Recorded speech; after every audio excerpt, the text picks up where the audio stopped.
And you also are known to have established the Advocacy Forum. Can you tell us about that and its main activities? I believe this has to do more with the victims of the 10-year civil war. I started this in 2001 when the conflict was on high voltage. The first time the state of emergency was imposed, the elected the prime minister was sacked and there was no legislature. The army was sent to prison, sent to field in the name of countering terrorism. So that time, every day, we used to hear that this number of terrorists have been killed in their encounter with the security forces. That number of terrorists have been killed in their encounter with the security forces. So I was a little curious to know how these encounters happen. So I visited a number of villages. What I found was that in some villages there were no encounters, no incidences whatsoever. In some places, people were arrested somewhere else some long time ago and then brought there and killed there. In some places, the people were taken into custody first, interrogated, tortured, and killed later on. But there was very little information available in Kathmandu because no one was really monitoring what was going on. No one really, people used to believe what we used to hear in the media, radios those days. So then I started this advocacy forum to document those incidences, the cases of human rights violations, and we focused on 5 themes: extrajudicial executions, forced disappearances, rape of women, torture, illegal detention, because those were the cases that we found happening mostly in those days. And then we also started providing legal aid, because when we entered into the villages to really interview people, document the cases, investigate the cases, we would come across many other incidences like this. And especially, when male member of the family is arrested or disappear, you can imagine the situation of women, because they had never been to that headquarters.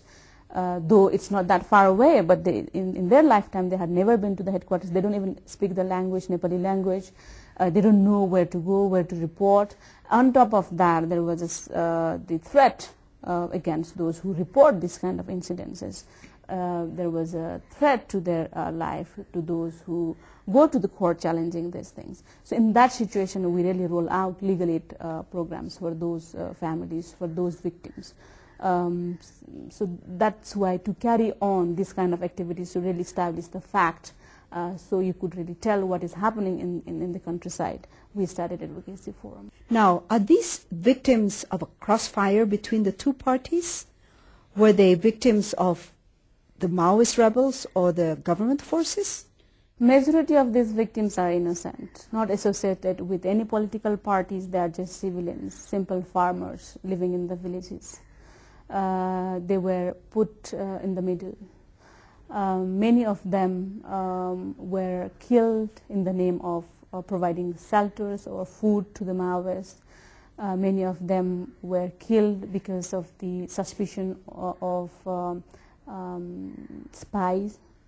So, but these are the people who didn't have any political, affiliations with any political parties or any groups. Maybe they were forced to do certain activities. For example, those days, Maoists also used to force people to feed them, to provide shelter for them. People were forced. There was no other choices. If you wouldn't do that, you would have been died. But when you provide shelters or food, then next day security personnel used to come and then arrest you, detain you, or disappear you, or even kill you. So people were caught in the middle. A majority of these victims are innocent, and those who are killed or disappeared are innocent victims. So your friends in the Advocacy Forum, how many are there? And they started filing cases on the behalf of these victims. When we started, we were just 7 of us. It was a challenge for me at that time, because no one, had confidence that I could do this job.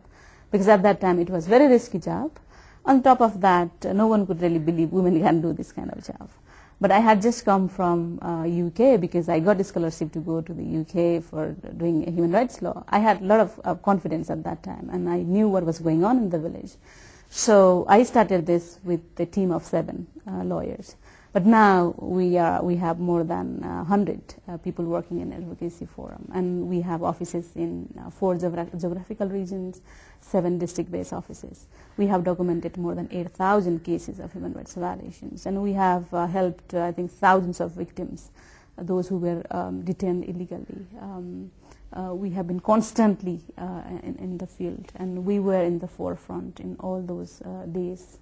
And we really contributed significantly to spark this people's movement in Nepal, because we were the one to provide informations, the factual informations to both national and international community, which really helped to mobilize national and international opinion in favor of democratic movement, because at that time we didn't have any space. So unless there is a democracy, you can't really do human rights work. So initially we were very small, but now you're strong. Now, at that time, you were working during a time of conflict. That's a really dangerous situation, because the government always says everything is for security. Did you at any time feel threatened? Did you at any time feel that you yourself were going to disappear? There were a number of incidences. It was not just feeling of being arrested or disappeared or being killed. Many of us felt a direct threat as well. Number of my colleagues had to be relocated from the place where they were working. I myself had number of incidences where I directly threatened. So it happened. But was there any direct threats to yourself? There were a number of times. Were they verbal threats, or did they actually call you in for questioning and for interrogation? I was invited once, very nicely, very gently, because at that time we were the one to bring a lot of cases of habeas corpus on behalf of those who were detained illegally and disappeared. Initially, we helped the family members to bring those cases, but family members were also put under pressure to retract the information, withdraw the case. So we thought we have to work on behalf of them. So when we started to file the cases, then we were questioned. We were invited very gently, and then we were told that, look, you have been too smart, so you have to be careful.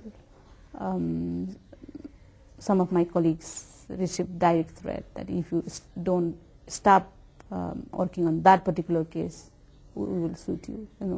So we faced that situation as well.